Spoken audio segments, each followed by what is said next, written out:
In the summer of 1971, in the basement of Stanford University, Philip Zimbardo was seeking an answer to one of the darkest questions in human history. Is evil innate, or does it emerge later? The answer to this question would be pursued when 24 ordinary university students who responded to a newspaper advertisement agreed to take part in a 2-week psychological study in exchange for $15 a day. These students, who had no idea that 6 days later they would experience a horror that would tear their souls apart, steal their innocence, and permanently change them, would soon learn that what they had joined was not merely an experiment, but a doorway into the darkest corners of human nature, and that once this door was opened, the darkness that emerged would consume everyone. A coin was flipped, and 12 were assigned as guards, 12 as prisoners. The guards were given dark sunglasses, uniforms, and wooden batons so they would avoid eye contact with the prisoners, while the prisoners were told they would be called by numbers, wear chains on their ankles, and dress in standard hospital smocks. The experiment began on the morning of Sunday, August 17, 1971, when suddenly there was a knock at the door, and there stood real Palo Alto police officers, paid and authorized by Zimbardo to add realism to the experiment by carrying out a real arrest simulation. The young men were handcuffed in shock, read their Miranda rights, placed into police cars under the curious gazes of their neighbors, and taken to a real police station where their fingerprints were taken and photographs snapped, before being transported in a real prisoner van and dropped off at the front of the mock prison at Stanford. Even before the experiment officially began, the boundary between reality and fiction had already begun to blur in the prisoners' minds, because the arrest was real, the handcuffs were real, the cold demeanor of the police was real, only the crime was fake. Yet remembering this was becoming increasingly difficult. Once inside the prison, they were treated like real inmates. The guards stripped them, searched every square inch of their bodies, sprayed their hair with delousing spray, chained their ankles, dressed them in smocks, and assigned them numbers. Now they had no names, only numbers. The first 24 hours were relatively calm. The guards were merely playing their roles, and the prisoners found the situation somewhat absurd and even amusing. But at midnight, during the first shift change, a guard named Dave Eshelman gathered the other guards and suggested they be more realistic and establish authority. In the early hours of the second night, the guards woke the prisoners, forced them to line up for counts, made them do push-ups, and barked constant orders. "Louder! Faster! I can't hear you! 5,486. And with every repetition, the guards lost a little more control, became a little more real. Some prisoners began to rebel, refusing to say their numbers, trying to remind the guards that they were just students. But this resistance did not stop the guards, it hardened them. Because this was no longer a game, it was a power struggle, and they did not want to lose. On the morning of the second day, the first major rebellion erupted. The prisoners barricaded their doors with their beds, shouted back at the guards calling their numbers, and some even tried to tear the numbers off their uniforms. A spontaneous uprising that shocked Zimbardo and his team, because only 36 hours had passed since the experiment began and things were already spiraling out of control. But what was truly shocking was the guards' response. Instead of panicking, stopping the experiment, or calling for help, they organized themselves, sprayed the prisoners with fire extinguishers, removed the beds, locked some of the rebels in special cells, and placed others in a separate cell where they were given proper food, allowed toothbrushes, and had their beds returned. The aim of this move was to sow distrust among the prisoners, who informed, who collaborated, and it worked, as the prisoners began to distrust not only the guards, but one another, so that in just 36 hours, the fundamental dynamics of a totalitarian state had formed in Stanford's basement: oppressive authority, collective punishment, psychological manipulation, and the systematic destruction of solidarity.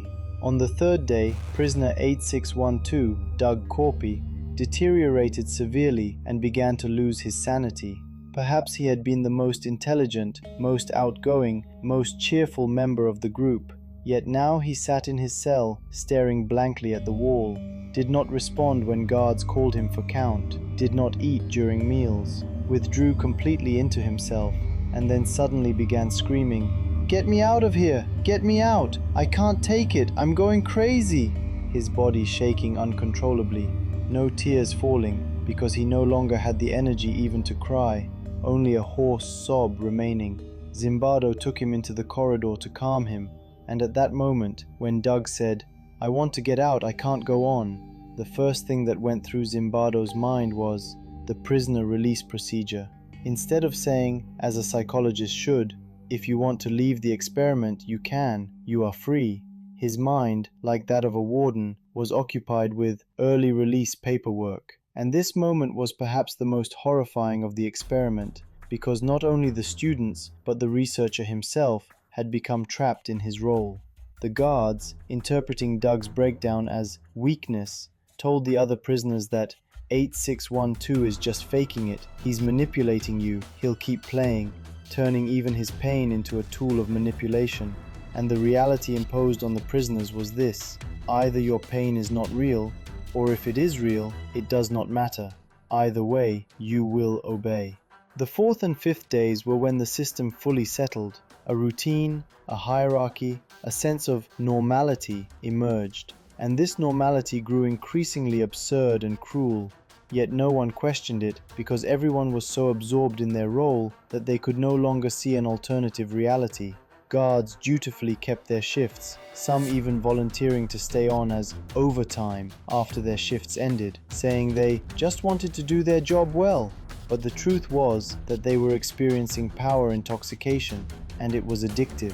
Going to the toilet became a privilege, with guards forcing prisoners to wait for hours and then telling them they didn't deserve it, making them relieve themselves in metal buckets. One guard, known as John Wayne, became so sadistic that he forced prisoners to crawl naked down the corridor, gave perverse orders like, "Get to know each other's assholes," and slammed his baton on the ground shouting, "Shut up, you little shit," at the slightest resistance. And what was shocking was that before the experiment, he had been a peaceful, calm, well-adjusted university student with no connection to violence. Yet, given a uniform, a baton, and unlimited power, he became unrecognizable in just 5 days. The prisoners' psychological collapse became visible. During counts, they stood hunched over, heads down, eyes on the floor, voices reduced to whispers, even apologetic when reciting their numbers. Some withdrew completely and stopped speaking, sitting silently in corners, while others began collaborating with guards, informing on fellow prisoners to gain more privileges, as solidarity eroded entirely. And it was especially painful that when families were invited to parole hearings, even in front of their mothers, the prisoners remained submissive, helpless, and stripped of identity. Mothers cried at the sight of their sons, yet the sons said, "I'm fine, Mom, there's no problem," because the guards were present and they feared punishment later for complaining to their mother. Even when a mother said, "I'm taking my son and leaving right now," Zimbardo tried to convince her that she should not believe everything prisoners told their families, that they could be manipulative, showing how deeply he had sunk into the role of prison superintendent, seeing even a mother's instinct to rescue her child as a threat to system stability. The fifth night was perhaps the darkest. Some guards, believing they had not been harsh enough during daytime shifts, deliberately chose night duty because it was less observed and felt more free, knowing that while researchers had cameras, they did not watch constantly. That night, the prisoners were again punished with push-ups, but this time it was different. The guards stripped them naked, made them do push-ups back to back, stacked prisoners on top of one another, issued sexually suggestive commands like "get closer, touch each other," and the prisoners were so broken, so desperate, that they did not protest. They simply obeyed. The next morning, the researchers were horrified when they reviewed the recordings. Yet they did not stop the experiment, saying, "Just one more night, let's complete the data," as scientific curiosity and ambition overrode ethical concerns. And Zimbardo would later admit, "I was thinking like a superintendent, not a psychologist. My concern was the security of the prison, not the welfare of the prisoners." On the morning of the sixth day, Zimbardo's colleague, Christina Maslach, visited the experiment. Until that moment, she had admired and respected him, but what she saw in that basement corridor changed her forever.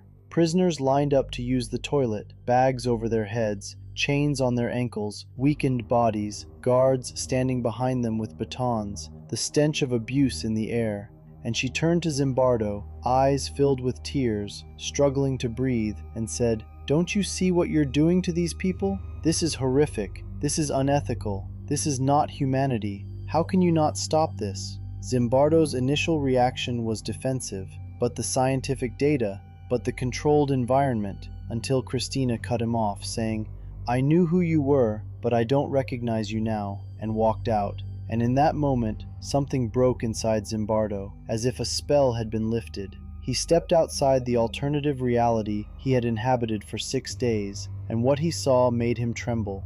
Young people were suffering psychological trauma, guards were turning into monsters, and he himself was behaving not like a scientist, but like a sadistic despot. And the next morning, at midday on the 6th day, he entered the room and said, "The experiment is over." The prisoners could not believe it at first, thinking it was a joke or another test, while the guards were disappointed because they were losing their power. Some even asking if it could continue a little longer, but no, it was enough. In the years that followed, follow-up interviews revealed horrifying consequences. Some prisoners suffered nightmares for years, developed claustrophobia, and experienced trauma in relationships with authority figures. Some guards cried in shame when recalling what they had done during night shifts, saying, "How could I become that? I'm not that person. I don't recognize myself."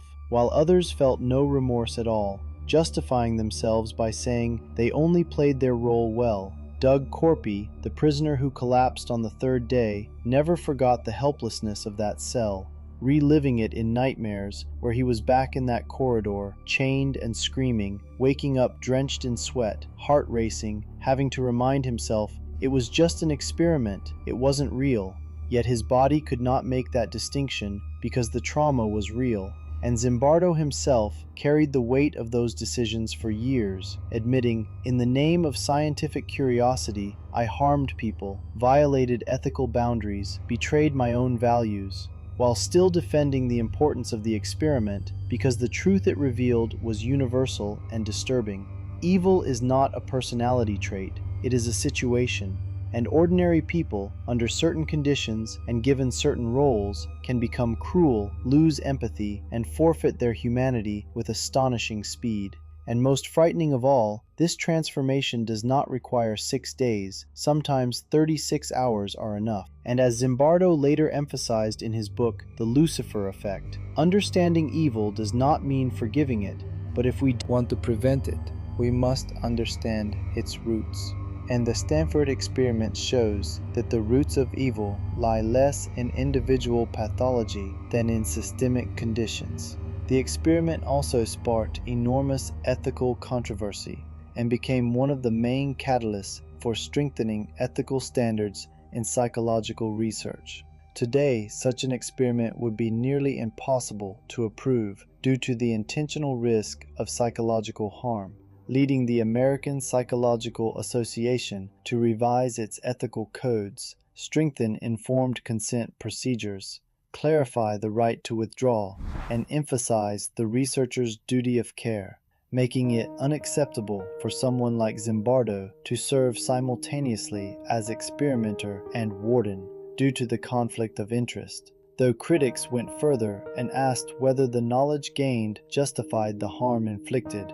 A question with no definitive answer, as some argue yes, because it helps us understand genocides, torture, and mass violence, while others argue no, because no knowledge is worth violating human dignity, a debate that continues today with the Stanford experiment at its center, marked by both its groundbreaking insights and its ethical failures, its contributions to science and the suffering it caused, its warning power and its shame.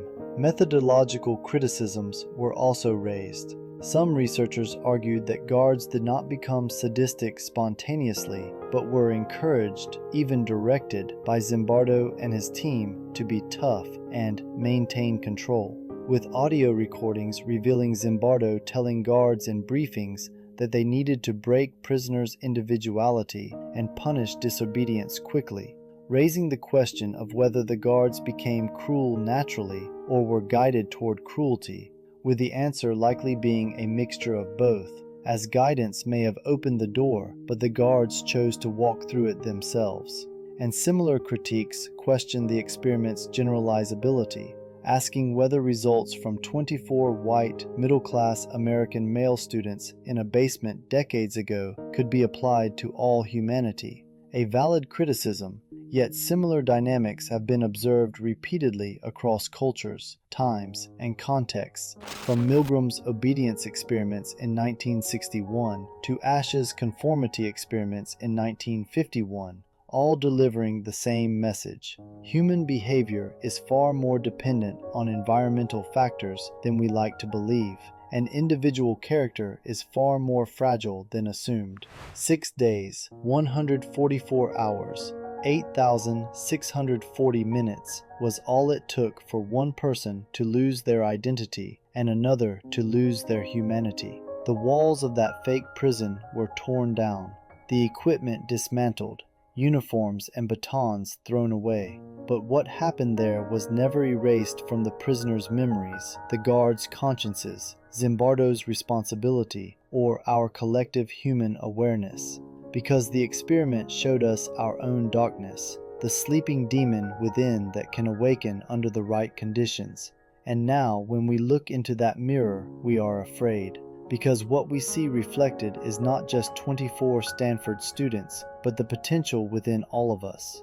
And as Solzhenitsyn said, the line dividing good and evil cuts through the heart of every human being. And Stanford showed how thin, how easily crossed, how fragile that line is, leaving us with the most disturbing question of all.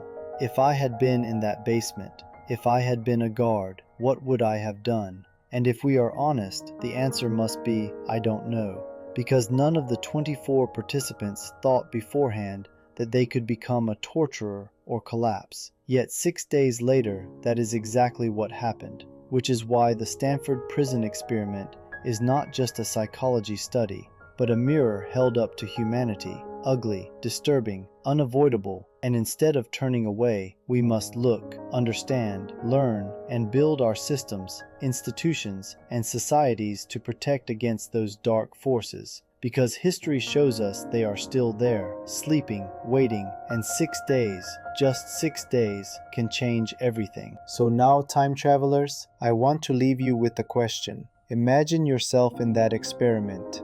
Imagine being chosen as a guard. Would you, like the others, surrender to the power of that uniform in just a few hours? Write your answer in the comments. Think honestly, and before you say, I would be different, remember this. None of those 24 students had violent tendencies. None had criminal records. So ask yourself, is power a real poison? I'll leave you alone with these questions. Don't forget to like the video and subscribe. Until the next one, stay curious.